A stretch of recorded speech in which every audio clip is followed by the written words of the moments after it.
You know, there used to be an old saying, go west, young man. Well, that young man may just be Pete Golding. Locked On Bama, your daily podcast on the Alabama Crimson Tide. Part of the Locked On Podcast Network, your team every day.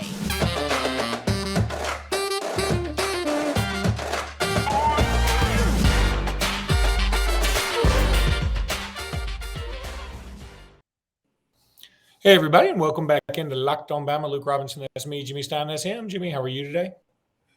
Doing great. Just keeping up with all the news of the day. The season's over, but the news doesn't stop.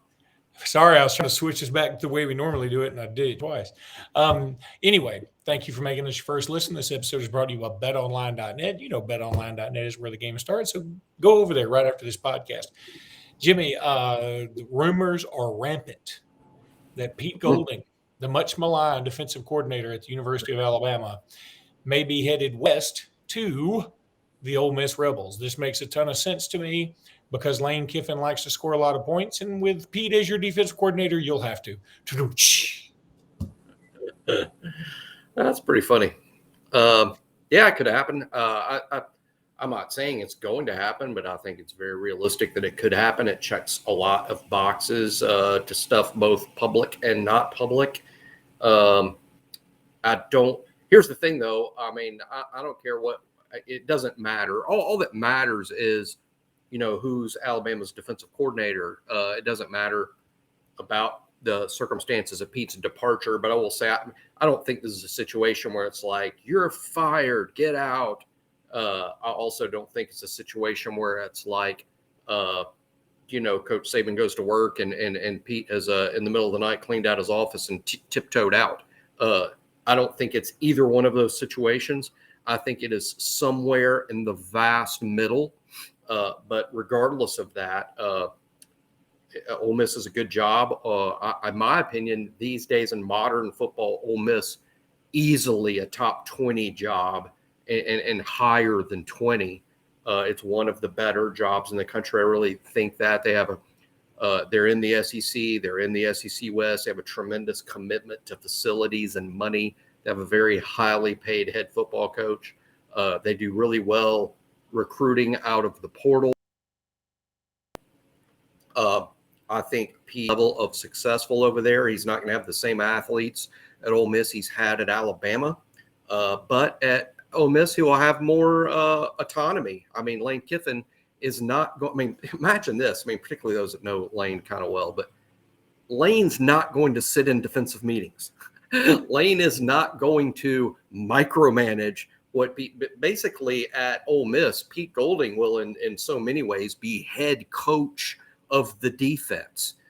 He is not that at Alabama, where the head coach takes a major interest in what's going on that side of the field, even coaches the cornerbacks at practice. So Pete would have a lot of autonomy over there, do things the way he wants them done, and I'm sure he's eager about that. And that's if Pete is leaving and going to Ole Miss. There is nothing to report. There is no news. I walked by the football building earlier this morning, and there was not a outside. There's no news to report. It's just, let's say, in the rumor mill, but it's also, some rumors are more substantial than others. Yeah, it is a massive rumor, but it feels like it's got some validity to it. I'm hearing it from a few different angles, right? A few different people, I should say, not angles. And I think it is something that certainly makes some sense. I mean, Pete Golding, he is a Southern dude, and he knows this conference well. And it feels like it may just be time for him to move on. So, Jimmy, if he does move on, yep, who are some potential replacements? Look, everybody's still beating the drum for Jeremy Pruitt, and if Texas A&M can hire Bobby Petrino and Auburn can hire Hugh Freeze, I'm for Jeremy Pruitt, even though I don't think it'll happen. Well, I think it's very apples and oranges. I mean, Jeremy Pruitt's situation is far different from any of those or Hugh Freeze or any other. It's apples and oranges. I mean, it's not even in the same sphere. Now, that said, am I ruling out Alabama hiring Jeremy Pruitt? I do not. I do not rule it out. I'm not saying, no, that's not going to happen or that cannot happen. I'm not saying that. I'm saying this is 2023. The game is, this is a different landscape. It's all the old rules aren't just out. They're flushed. They're gone. They're exploded. It's a new reality. And I am still figuring out what the heck all of it means. So I'm not ruling out Jeremy Pruitt for one. So that's one name. I think Glenn Schumann at Georgia, who's the co-defensive coordinator with Will Muschamp at Georgia. I think Glenn Schumann, who used to coach at Alabama before he moved on to Athens with Kirby. I think Schumann is a huge factor here. I think Jim Leonhard, who has been the defensive coordinator at Wisconsin, I think that is not a name to take lightly here. I think Jimmy Lake, the former head coach and defensive coordinator at Washington, is a name I would take a look at. And I think in-house, a couple of names that I wouldn't say never to would be T-Rob, who coached our corners this year, along with Todd Grantham, who's a defensive analyst on the staff this past season. I think all of those, and I think could be with all of those names.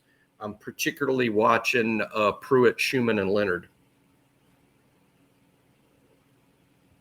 I mean, very interesting. Sorry, I muted myself and I was trying to click it. I just couldn't get it unclicked in time to declickify.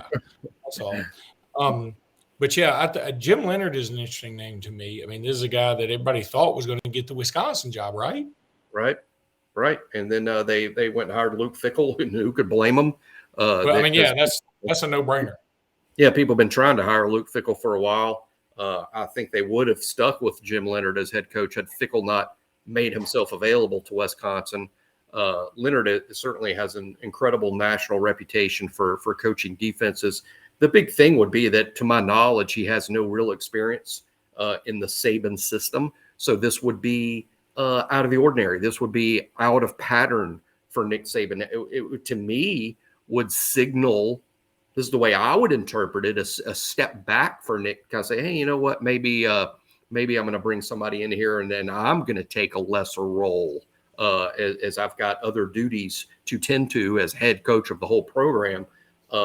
That's the way I would interpret him bringing in someone that's not part of his defense. Schumann is the Saban defense. So is Jeremy Pruitt. Oh, here's another name I didn't mention. How about Carl Scott, former Alabama coach that's been in the NFL?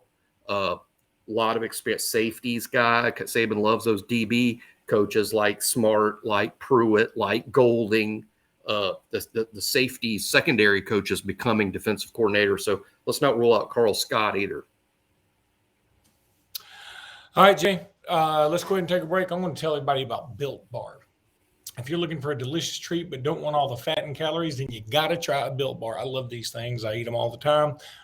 They're great. They fill you up, and that's what the thing that's so important. If you really want to, feel satisfied and try to lose a little weight. We just got through the holidays. I know my goal is to eat a little healthier this year. And if you're like me and you want to eat healthier but don't want to compromise taste, then, man, you've got to go try these Built Bars. They're absolutely delicious. You got to try Built. With Built, healthy is actually tasty. Seriously, they're so delicious. You won't think they're good for you. And that's the key to deliciousness, is you got to think it's bad for you when you're eating it. And that's how a Built Bar is, but it's actually very good for you. They come in all these great flavors like churro, peanut butter brownie, and coconut almond. If you're close to a Sam's Club, run in and grab a 13-bar box with our hit flavors like brownie batter or churro. You can thank me later. They also got them at Walmart. So that's what's awesome. They also got them at Lifetime Fitness. I go to Lifetime Fitness. Obviously, they don't want me being a spokesman for them for obvious reasons. But they do have them at Lifetime Fitness, and I get them there all the time. So go to built.com if you want to and order some. You can even order them on Amazon too, by the way. I've noticed that. So you can order these things anywhere you want to. You can go get them just about anywhere you want to, as long as you have a Walmart or a Sam's Club. Let's face it, we all do. So go get you a Built Bar today. All right, Jimmy. So Will Reichard, the all-time leading scorer in Alabama history, is going to be coming back for another year. This is awesome. He's going to obliterate, barring injury, the all-time leading scorer record. And I was trying feverishly to look it up, and I've only been able to find an article saying he became the all-time leading scorer like on November 8th or whatever. So, I mean, I hadn't been able to find the actual number of points he has, but he's going to obliterate the record, and that's great. I think this is a good thing. Yes, we got a Connor Schulte coming in from this particular class at kicker, but I think you take Will Reichard all day, every day, and you just let the rough end drag. Hopefully, Schulte has no problem sitting behind him for a year. Well, it'll be interesting to see whether Connor Schulte now chooses to delay his enrollment and not be the backup this fall, just delay his enrollment and be a freshman year. On the other hand, you just, redshirt and sit behind Will and learn from Will. I'm sure Will has a lot to teach any young kicker with the physical and mental side of it. But it's a massive, great news for Alabama. I mean, there's no other reaction. It's just great news. I was surprised. He clearly changed his mind, which is fine. There's nothing wrong with that either. He had informed the coaches in the spring and summer that he would not be back, and that's why Alabama spent the summer looking for a kicker. I mean, they didn't just recruit Schulte. They looked the nation over for a kicker, knowing they would need one with Reichard moving on, and then ultimately offering and accepting Connor Schulte. And then Will Reichard would later accept a Senior Bowl invitation. He would participate in senior day activities. So obviously this is something Will had been considering and then recently changed his mind and returned. As to the why, I mean, that's up to Will. All that matters to Alabama is, hey, we may have a first-team All-American kicker. He may be the very best place kicker in all of college football. Like Luke said, he's going to obliterate every, he already owns the school scoring record. He's going to kind of put that out of reach. Wow, what great news.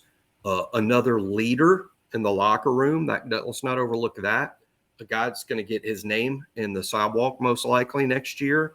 And will be, you don't say this about kickers all the time, but I think the circumstances of a line, Luke, to where Will Reichard in some ways is going to be one of, if not the face of the football team, which is strange to say for a kicker. But I mean, Will Reichard will be maybe among, or certainly on the very short list of the most recognizable players on the team. And he's also getting married in January. So it'll feel like an old man out there. I saw that he's getting married, and congrats to him. There are also still some decisions to be made for other guys that are entering. There are rumors out there about Jermaine Burton. Will he stay or will he go? Mm-hmm. And then some of the guys that have left, I just saw that Trey Sanders committed to TCU. So that's the second guy that's committed to TCU along with Tommy Brockermeyer. And JoJo Earl, right? Oh, JoJo Earl did go to TCU. You're right. I forgot about that. Three so Alabama TCU guys. Kind of loading up. Yeah, and really, this is the thing. Now, far be it from me. I'm not criticizing Trey's decision, but man, this is my thing. I mean, if any player, I'm not talking to Trey, I'm talking to everybody. If you're leaving and your primary reason for leaving is I'm not playing. I want to play. I want to get on the field. It's great that we win here and I love it here and it's cool, but I want to play. That's totally understandable. It totally is. But did Trey go to a place where he's going to play? I'm not 100% convinced that Trey will be the starting running back at TCU. He might be in the rotation. I'm not even 1,000% sure that's true. I mean, TCU's pretty good. I mean, this isn't they're in the national championship game. The name wasn't drawn out of a hat. I mean, they're good. I expected Trey wanted to play, and I expected to see him. Not that he's not good, not that he's not capable of being a contributing running back in a Power 5 program, but it just seems to me that if you want to play, then go to Central Florida, go to Memphis, go to Houston, go to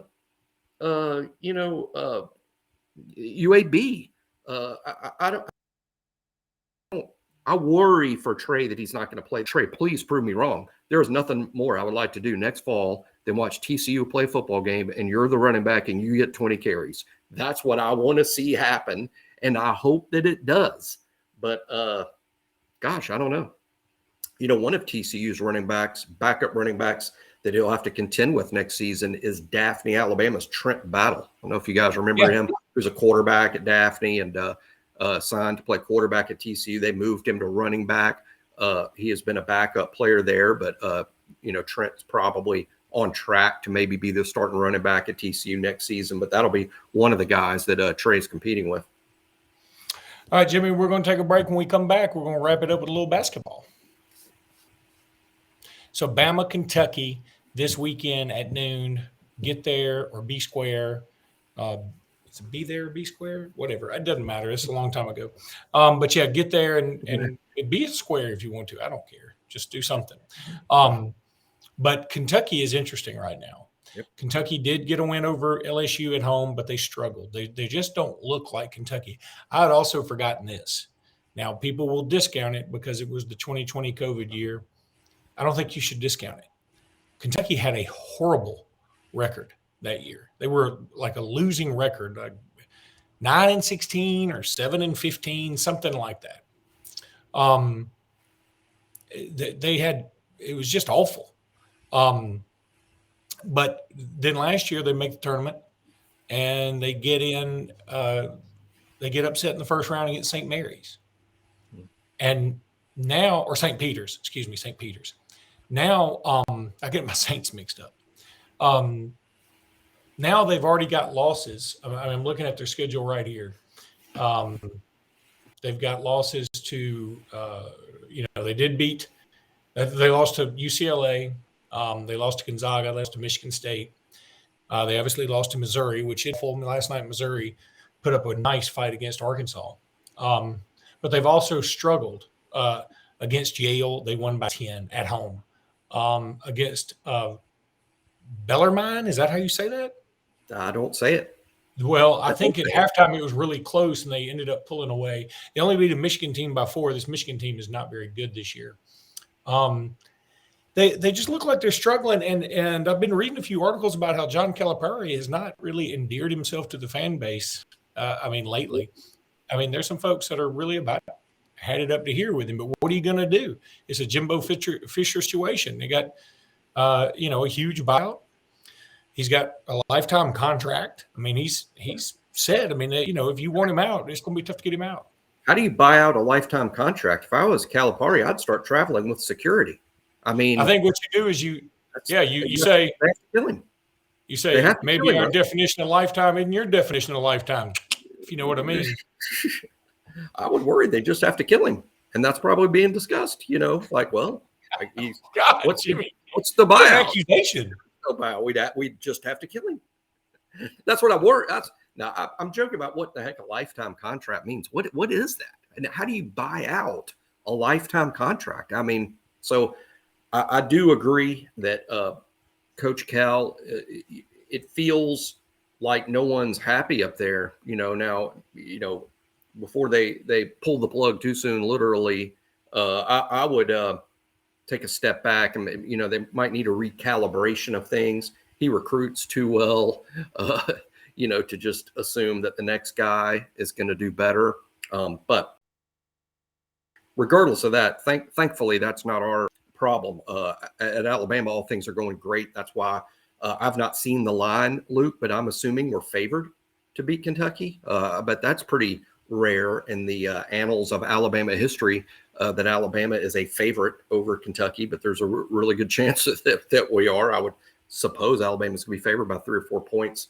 It is a tough matchup. I think we've had a difficult time matching up against other teams' high-quality centers. So Bediako is going to have his hands full, to say the least, with Oscar Tshiebwe. And I think their guy Toppin is a really good player. He had 20 the other night. So they're going to have dudes. They're going to have some talent. They are well coached because it is a Coach Calipari team. And any win, even with Kentucky struggling per Kentucky standards, a win for Alabama would be huge. If you want to win the SEC, that's what you do. It's an easy formula. Home court, and you win about half your games on the road. You do that, and you win the SEC. Yeah, the Toppin kid has been playing really well. I watched him some the other night against LSU. He looked very good. Sheboy is leading rebounder in the league by a long shot. He's scoring nicely enough. He's one of those guys that just wasn't quite good enough to go pro last year, and so he's coming back and dominating. I mean, he's really, really good. We just got to contain him as best we can. You're not going to stop him. Same thing with Toppin. Severe Wheeler, good assist guy. I think he leads the league in assists. So they certainly have the talent, but there's something chemistry-wise that's not jiving with them. So I feel good about Alabama's chances on the ESPN Gamecast. It's got Alabama as a 70% chance of winning. I haven't seen a line out for it yet. Typically, they don't come out till probably about midday tomorrow. But anyway, it's going to be a fun game. I hope that we get a huge crowd, and I hope this is a lot of fun. I'm 50-50 if I'm going to be able to go. But if I can't go, that's fine because I'll watch it on ESPN, and I'll also get to watch the All-American game, which I'm looking forward to. That's going to be a lot of fun too. So, Jimmy, we will do a podcast after the Kentucky game, I hope. And until then, roll tide, everybody. Roll tide.